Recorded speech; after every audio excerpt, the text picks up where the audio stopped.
Hello, Bronies, it's me, Clayton, and I just got out of seeing the most recent My Little Pony episode, Triple Threat, which was written by Josh Hamilton. As a guy who sometimes makes assumptions based on little information, the message in this episode is a strong one, and since we have a return for characters such as Thorax and Ember, we of course have some great character interactions from two characters that I definitely wanted to see more of for a little while now. But let's get to the story, shall we? The story is that Spike has invited Ember over to Ponyville to help her learn more about friendship and such, but he also invited Thorax to come with him at the exact same day. Since he's absolutely sure that the leaders of the dragons and the changelings will not get along well together, he decides to try to keep them separate while also trying to solve a friendship problem that has appeared in Ponyville since the map has called him to solve it. And this episode's story actually is pretty interesting, even if certain things could be seen as underexplained. Like, for example, how the cutie map can call Spike when it has never called him before. In my opinion, since Spike's been around our main characters so much, and since he is an integral part of the team, I think that it does make sense why the cutie map would call him at this point. Especially since he's the one who caused the problem in the first place, so he should be the one to solve it. Now, Ember and Thorax have always been very entertaining characters to me. Ember because of her tomboyish personality and her great voice acting, and Thorax because of his shy demeanor and his interesting character design. I actually do like the Changeling's designs, by the way. And they, of course, have a lot of their entertaining elements to them.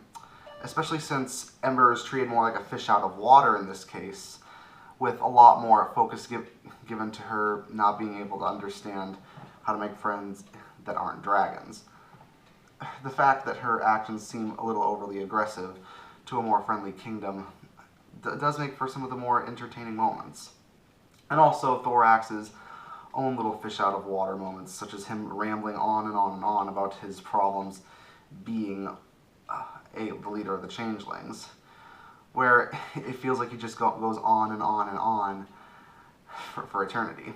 I'll admit, sometimes I have a problem with rambling, so I found that funny.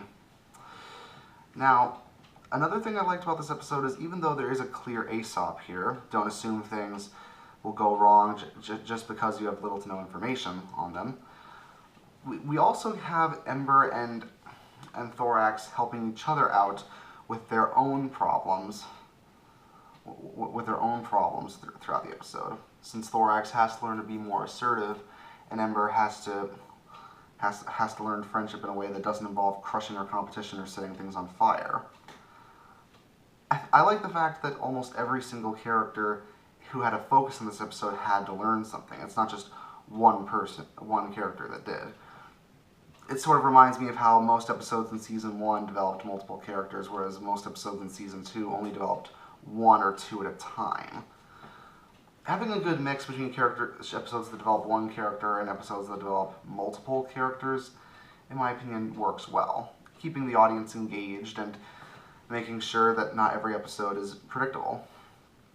Granted, the resolution of this episode is somewhat predictable, but that's only because I've seen so many episodes of this show and of several other cartoons in the past to the point where this type of story is one I've seen before. But can I really blame this episode for having those predictable moments? Not really, because it overall is pretty well done.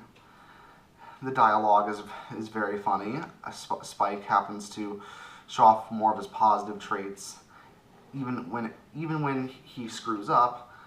And the characters have developed enough over these 7 seasons to the point where I can see why he'd make these mistakes, but also see where he's coming from in other areas.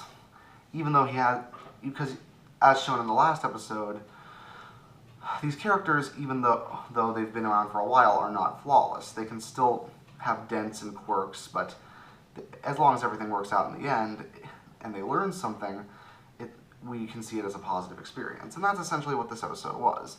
So Triple Threat was an entertaining episode with well done reintroductions to some characters and a good moral learned for Spike. I can think of worse things to watch. I give Triple Threat an 8 out of 10. See you next time.